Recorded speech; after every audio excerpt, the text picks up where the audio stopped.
25-এর পর প্রেমে পড়াটা কঠিন হয়ে যায়, ছেলে মেয়ে উভয়ের ক্ষেত্রেই। তখন কারোর চোখ দেখে, কারোর গলা শুনে, কারোর এক ইশারাতে মন প্রাণ সব উজাড় করে ছুটে যেতে ইচ্ছে করে না। কারণ ছেলে মেয়ে দুপক্ষেরই মাথার উপর তখন থাকে দায়িত্ব নামের দৈত্যের থাবা। কখন ভাববে নিজেকে নিয়ে কিংবা প্রেমে পড়া নিয়ে? তবু এই বয়সে মোটেও প্রেম হতে পারে না, এটা কিন্তু আবার ভাবা ভুল। প্রেম এই বয়সেও হতে পারে, যদিও এই প্রেমের ধরন কৈশোরের মতো আবেগ মাখা হয় না।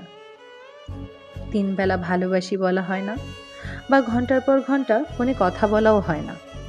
এই বয়সের প্রেম কেমন যেন কড়া লিকারের রং চায়ের মতো হয়, যার স্বাদটা বড়ই অদ্ভুত, যা সবার জন্য না।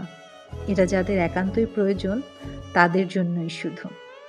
মানুষ মূলত প্রেম করার জন্য মানুষ খোঁজে না, মানুষ মূলত মানুষ পাওয়ার জন্য প্রেম খোঁজে, ভালোবাসা খোঁজে।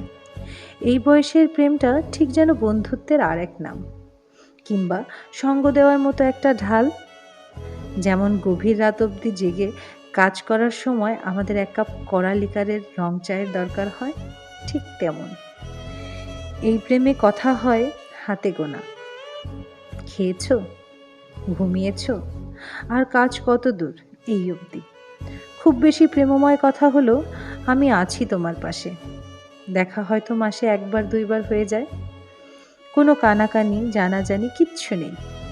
সম্পর্কটা কেবল একজন আরেকজনকে সামনে এগিয়ে নেওয়ার।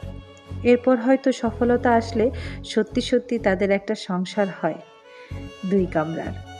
তখন হয়তো মানুষ দুইজন পুরানো প্রেমকে নতুন করে উপলব্ধি করার সুযোগ পায়। আবারও প্রেমে পড়ে নতুন করে পুরানো মানুষটার। কড়ালিকারের রং চা তখন দুধ চায়ে জায়গা বদল করে নেয় তাদের বিকেলের আড্ডাগুলোতে।